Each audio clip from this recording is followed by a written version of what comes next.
All right, ladies and gentlemen, we are going to continue to look at 4.2, slope and rate of change.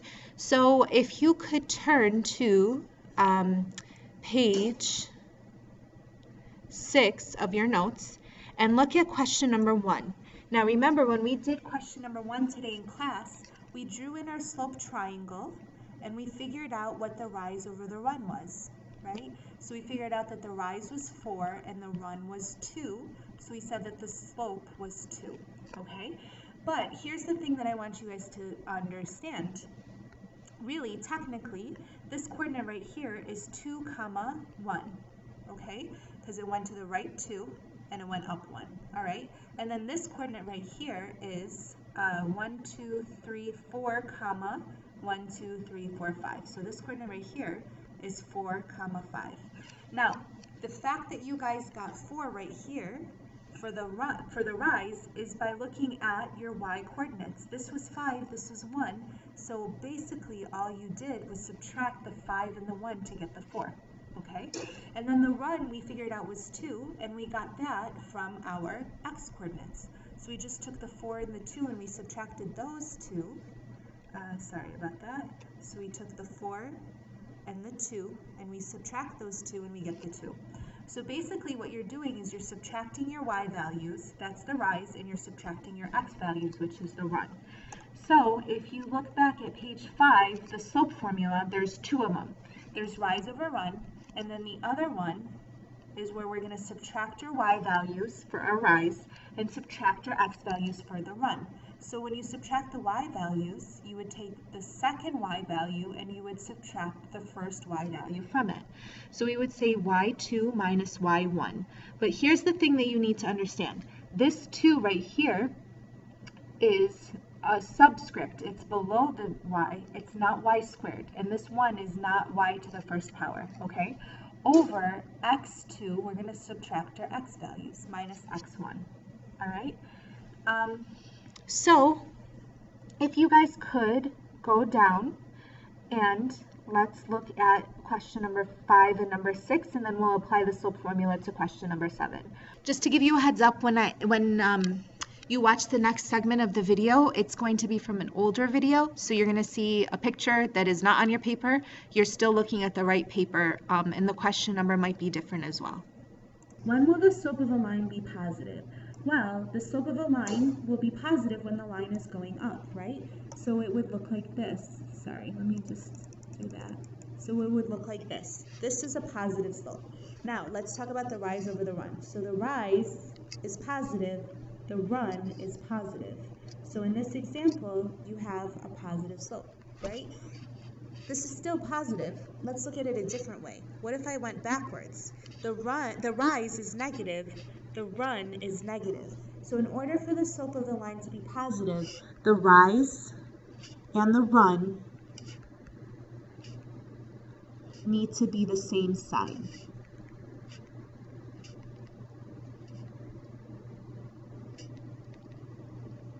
Okay, so when will the slope of a line be negative? Well, same thing, I'm going to draw it out, right? So if I were to go from here to here, this has a negative rise and this has a positive run, right? So the signs are different. See how they're not the same? Let's try it the other way. Let's go backwards. So here, the rise is positive, the run is negative, right? So in order to have a negative slope, the rise and the run have opposite signs.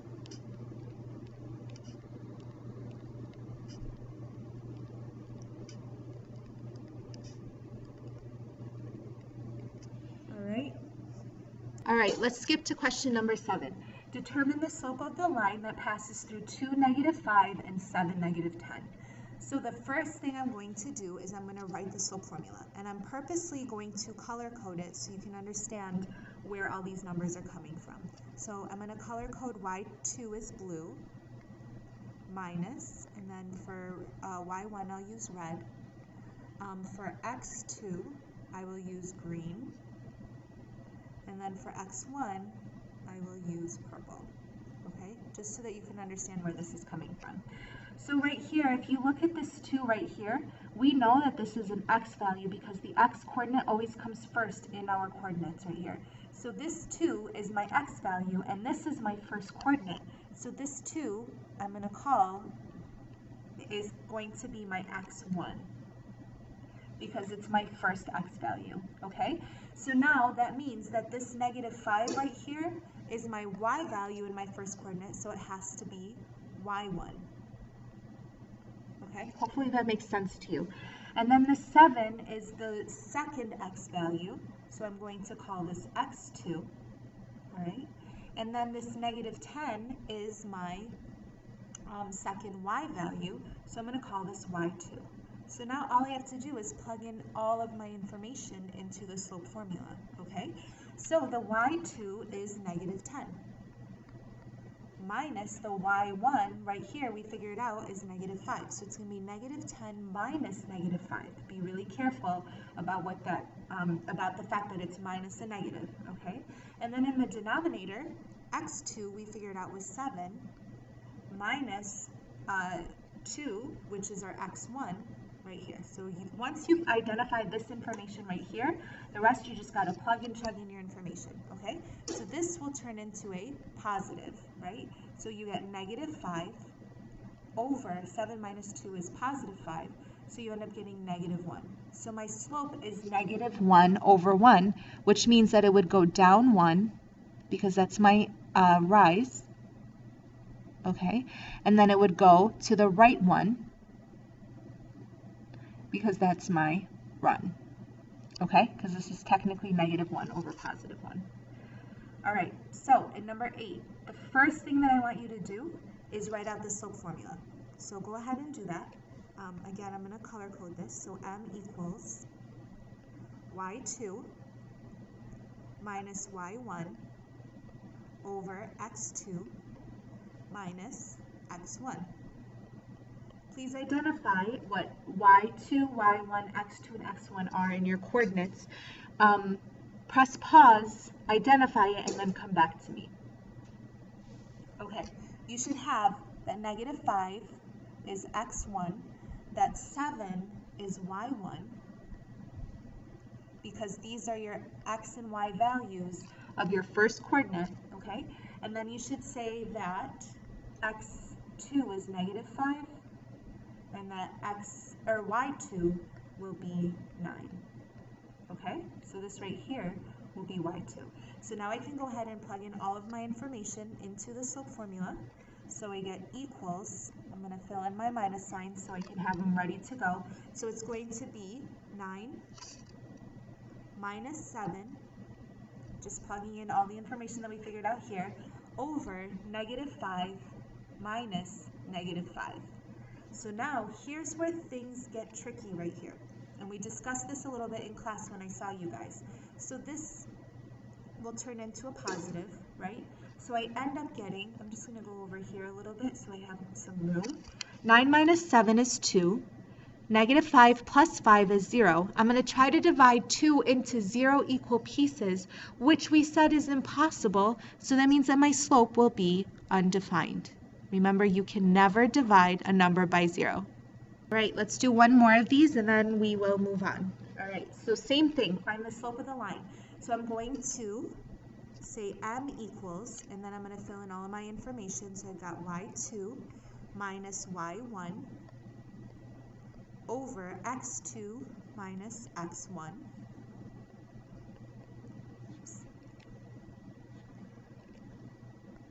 Identify which one is which. Press pause, come back to me when you're ready to go. Hopefully you identified your points as the way that we did right here. So let's go ahead and do this right here. So you would end up getting 8 minus 8, right, over -9 minus -7. And then 8 minus 8 turns into 0. And then -9 minus -7 becomes -9 plus 7, which is 2. So I end up getting 0 divided by 2. I can divide 0 into 2 equal pieces. You get 0. So your slope of this line is 0, which means that this is going to be a horizontal line. Okay? because every horizontal line has a slope of 0. And number 8 is going to be a vertical line because every vertical line has an undefined slope. Remember, you can't walk on a vertical line. It's impossible, okay? All right, so let's take a look at number 10. It's a word problem, so we're going to underline all of our key information. Reese and Cassandra are riding the bus. There's a fee to use the bus and an additional rate per mile, okay? So we've got a fee, and then there's an additional rate per mile. Reese goes for 5 miles and pays $7. Cassandra goes 9 miles and pays $10.20. How much is the rate per mile? My two variables are the distance and the cost, okay? Now, which one is my independent variable? Well, the independent variable is the one that's going to happen no matter what, and the dependent variable is going to be dependent on the independent variable. So you need the independent variable to figure out the dependent variable. So if my two variables are distance, let's write this down, distance and cost, well, the cost is based on the distance, so the cost is the dependent variable, so it's y, and the distance is x. So now that I have the information, I know that Reese went 5 miles, that's his x, and that his cost was 7, which is his y. So I can write Reese's information as a coordinate, right? So Reese's information would be 5, 7, okay? Then I can also find out Cassandra's information as a coordinate. So I know Cassandra's distance is 9, which is x, and that she paid $10.20. So now all I have to do is plug in my information into the slope formula. So let's go ahead and talk about how to do that. So y2 minus y1 over x2 minus x1. So y2 minus y1 is $10.20 minus y1, which is 7, right? Those are my y2 and my y1. Over, here's my x2, here's my x1, so I would do 9 minus 5, okay? So then, let me zoom in on this a little bit, so I have a little bit more room and I can write this information down. So then you end up getting m equals $10.20 minus 7 is $3.20. 9 minus 5 is 4, so you end up getting $3.20 in 4 miles. That's really important that you label your units so you know exactly what the final answer is. So 32 divided by 4 is 8, so 3.2 divided by 4 is 0.8. So this means that it's 80 cents per mile, because remember we talked about the fact that slope or rate of change need to have units if it's in a word problem, okay? So now let's go ahead and look at question number 11. Same type of a question. Brianna and Kim join a gym. The gym has a joining fee and a monthly rate. If Brianna goes for 8 months and pays $262 and Kim goes for 11 months and pays $349, how much is the monthly rate? So the first thing I'm going to ask myself is, what are my two variables? My two variables are the time in months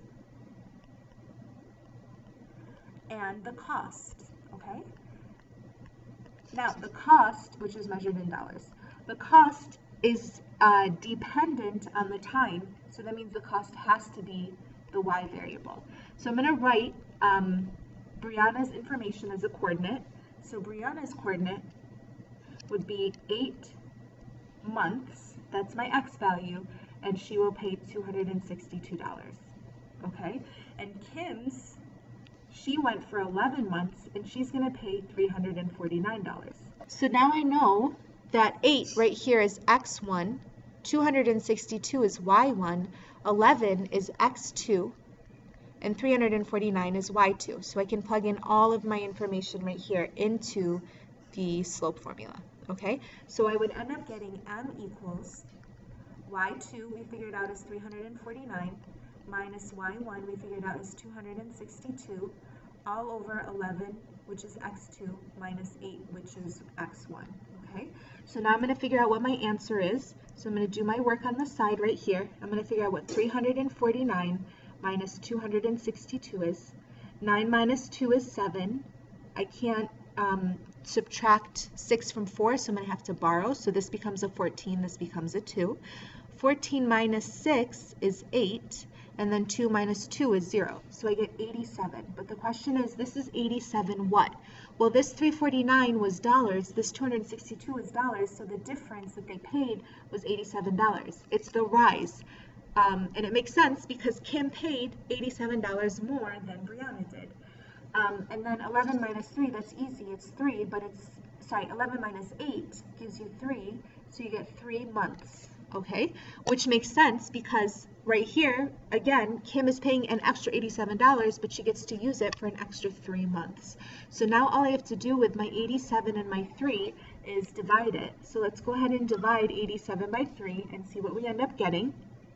So 3 goes into 8 2 times, so 2 times 3 is 6, subtract it, you get a 2, bring down the 7, 3 goes into 27 9 times, so my answer here is $29 per month, and now I know my fee per month, okay?